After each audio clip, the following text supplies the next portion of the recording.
पंजुर्ली देवा खुद कुछ लोगों के अंदर आके अपने सारे भक्तों का दुख दर्द पीड़ा को सुनते हैं और फिर उनके समाधान करके अपने सारे भक्तों का ख्याल रखता है। हे गाइस, आज हम इस साल में बनी एक बहुत ही अच्छी कल्चरल कन्नड़ा मूवी कांतारा की स्टोरी को जानेंगे। तो अब हम बिना टाइम वेस्ट के सीधा कहानी में चलते हैं।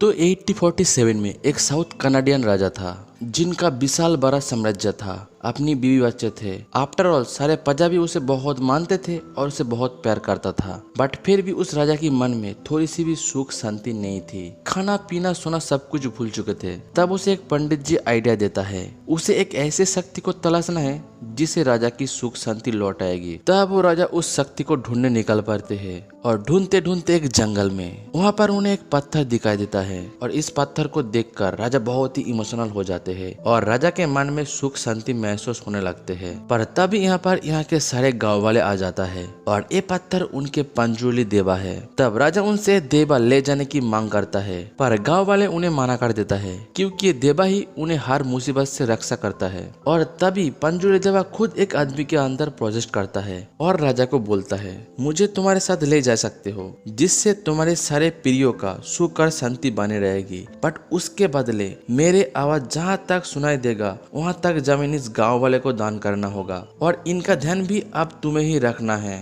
तब राजा देवा की सारे बात मान लेते हैं। फिर राजा पंजुर्ली देवा को अपने साथ ले जाके मंदिर में प्रतिष्ठा करता है। फिर यहाँ से कहानी 1917 में शिफ्ट होता है। यहाँ पर शिवा नाम के एक लड़के के फादर भूता कोला परफॉर्म कर रहा था। अब सबको यहाँ पर बता दूं कि भूता कोला इनके एक कल्चरल प्रोग्राम है जो कि पंजुर्ली देवा को डेडिकेट करके करता है और एक ही फैमिली के लोग जनरेशन बाय करते आता है। एंड फिर एंड में कुछ देर के लिए पंजुर्ली देवा खुद उस आदमी के अंदर आ जाते हैं और अपने सारे भक्तों का बातें सुनते हैं। तो यहाँ पर शिवा के फादर के अंदर भी देवा आते हैं और तब यहाँ पर आए हुए उस राजा की वंश की एक आदमी गांव वाले को दिए हुए अपनी पूर्वज की वो जमीन वापस मांगता है, नहीं तो इसके लिए वो कोर्ट में भी जाएगा बोलता है। तब देवा उसे बोलता है, तुम्हारे पूर्वजों ने अपनी सुख और शांति के बदले ये जमीन गांव वालों को दान किया था। अगर तुम ऐसे कुछ करते हो तो तुम्हारे साथ बहुत ही बुरा होगा। तब उस आदमी को देवा के बातें झूठे लगते हैं और ये झूठा देवा की नाटक कर रहा है ऐसा भी बोल देता है। तब ये सुनकर देवा बहुत ही गुस्सा हो जाते हैं एंड यहाँ से जंगल के तरफ भाग जाते हैं और उसके साथ ही साथ शिवा के फादर भी हमेशा के लिए गायब हो जाते हैं और उस राजा की वंश की उस आदमी का भी कोर्ट के बाहर डेथ हो जाता है।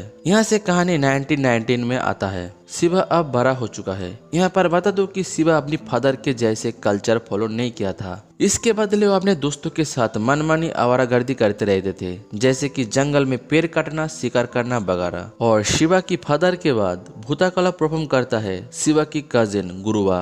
तो अब यहाँ पर पंजुर्ली देवा की उत्सव लगा था और शिवा भैंस दौड़ में फर्स्ट आता है। बट जमींदार देवेंद्र का आदमी सुधाकर चीट करके अपने आदमी को जिता रहा था और इसीलिए शिवा के साथ सुधाकर की आदमी की जम के लड़ाई हो जाता है। बट एंड में जमींदार देवेंद्र खुद सुधाकर के पास से वो मेडल लेकर शिवा को दे देता है और आपस में ऐसे फाइट करने के लिए मना करता है क्योंकि शिवा भी देवेंद्र के लिए ही काम करता है। बाय द वे, यहाँ पर बता दूं कि देवेंद्र उसी कोर्ट के बाहर मरने वाला आदमी की ही बेटा है, यानी कि राजा की वंश की है। शिवा को देवेंद्र बहुत ही अच्छा लगता है क्योंकि वो हमेशा सपोर्ट करता है, दारू वारू पिलाता है, काम देता है और भूता कोला के लिए भी मोटा डोनेशन देता है। बट देवेंद्र के अंदर असल में क्या चल रहा है ये तो शिवा को पता ही नहीं था। इस गांव में एक फॉरेस्ट ऑफिसर आया था मुरलीधर और वो इस फॉरेस्ट को रिजर्व फॉरेस्ट डिक्लेयर करने आया था और साथ में पेड़ काटना, शिकार करना सब कुछ बंद करना चाहता था और इसीलिए मुरलीधर और शिवा के बीच काफी बार पंगा हो जाता है और दोनों के बीच 36 का आंकड़ा हो चुका था। खैर, शिवा अपने फादर को भले ही फॉलो ना किया हो पर फिर भी उसके सपने में देवा खुद दिखाई देता था और ये इंसिडेंट उसके साथ काफी बार होता है। इसके बाद गांव में आता है शिवा की बसमान की पैर लीला, जो कि पुलिस की ट्रेनिंग लेकर आए थे और फिर से दोनों के बीच नजदीकी बढ़ने लगता है। पुराने पैर जाग उठते हैं। शिवा देवेंद्र को बोल के लीला को फॉरेस्ट गार्ड की एक नौकरी करवा देता है, वो भी मुरलीधर के अंडर। और लीला की फर्स्ट ड्यूटी के दिन ही मुरलीधर सबको लेकर गाँव नापने आ जाता है क्योंकि गाँव फॉरेस्ट के अंडर ही आता है। सो जब नापने आता है मुरलीधर के साथ गाँव वाले झगड़ने लग जाता है लीला को भी उल्टा सीधा सुनाने लगता है। तब यहाँ पर शिवा आ जाते हैं और फिर से मुरलीधर की लोगों के साथ पंगा ले लेता है, बट तब वो लोग शिवा को पकड़ के बांध देता है और अपने काम करके चला जाता है। फिर रात को जब लीला वापस आता है तब शिवा उस पर भी बहुत भड़क जाता है, हालांकि उसे कुछ भी पता नहीं थी क्योंकि उसकी फर्स्ट डे थी। फिर नेक्स्ट से शिवा ऐसे काम करने लगते हैं जिससे मुरलीधर का ट्रांसफर हो जाए, जैसे कि ज्यादा से ज्यादा पेड़ काटना, शिकार करना वगैरह। बट एक कहानी उल्टा पड़ जाता है। जब मुरलीधर राउंड पर आया था तब शिवा और उनके दोस्तों का काटे हुए एक पेड़ सीधा उनके गाड़ी पे जाके गिरता है और अटेम्प्ट टू मर्डर के केस में सबको जेल में डाल देता है। इधर रास्ते में देवेंद्र के साथ गुरुवा का मुलाकात होता है। ये वही गुरुवा है जो कि शिवा के फादर के बाद भूता कला परफॉर्म करता है। देवेंद्र गुरुवा को अपने साथ ले जाके उसे बोलता है इस बार भूता कला परफॉर्म के टाइम उसे गाँव वाले को बोलना होगा सारे जमीन देवेंद्र को वापस लौटा दे, इसके बदले देवेंद्र गुरुवा को कुछ जमीन देगा। तब गुरुवा बोलता है उस टाइम पर पंजुली देवा खुद लोगों से बात करता है, मैं नहीं। तब देवेंद्र उसे बोलता है देवा की चले जाने के बाद झूठा नाटक करना कोई नहीं पकड़ पाएगा। तब गुरुवा उसे डायरेक्ट ना बोल देता है। ये सुन के देवेंद्र को बहुत ही गुस्सा आते है और गुरुवा का मर्डर कर देता है। एंड फिर रात को जीप से लाश को वही फेंकाते हैं जहाँ पर भूता कला परफॉर्म किया जाता है। सुबह उठ के सबको गुरुवा का लाश दिखाई देता है, बट मर्डर किसने किया किसी को भी पता नहीं चलता। जमींदार देवेंद्र भी गुरुवा को देखने के लिए आते हैं और झूठा मगरमच्छ की असुर होता है। इधर शिवा और उनके फ्रेंड को भी देवेंद्र अपने लोगों से बिल करवाता है एंड फिर शिवा को अपने अड्डे पे लेकर ये समझाता है कि गुरुवा के मर्डर फॉरेस्ट ऑफिसर मुरली ने ही किया है, शिवा से दुश्मनी के कारण। तभी गुस्से में शिवा निकल पड़ता है मुरली को मारने के लिए। इसके लिए वो अपने तलवार को धार करने के लिए गाँव के लोहार के पास जाता है। तब वो लोहार शिवा को बताता है और लास्ट टाइम देवेंद्र को अपने साथ जीप में गुरुवा को ले जाते हुए देखा था, उसके बाद ही गुरुवा का खून हो गया था।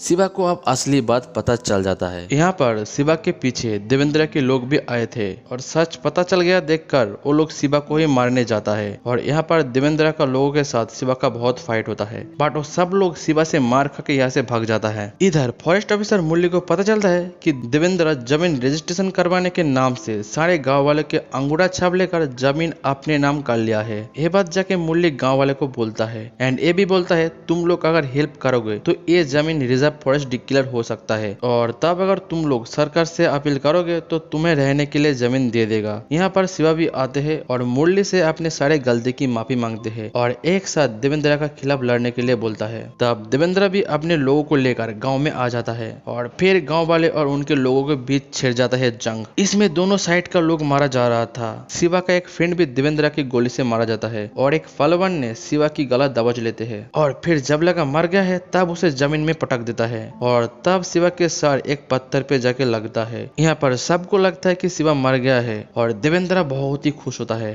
बट वो पत्थर था पंजुली देवा जिससे पटकने के बाद शिवा के अंदर देवा आ जाता है और तब वो ऐसे फाइट करने लगता है कि उसके सामने कोई भी टिक नहीं पाता है। और फिर लास्ट में एक तलवार से शिवा देवेंद्र का भी सर काट देता है। यहाँ से सीन चेंज होता है और हम नेक्स्ट भूताकोला में शिवा को परफॉर्म करते हुए देखते हैं। उसके अंदर जब पंजुली देवा आता है तब वो एक मसल लेकर जंगल के अंदर भाग जाता है और तब जंगल के अंदर शिवा अपने फादर से मिलता है एंड फिर से दोनों एक साथ ही गायब हो जाते हैं। इसके बाद शिवा को भी और कोई देख नहीं पाता है।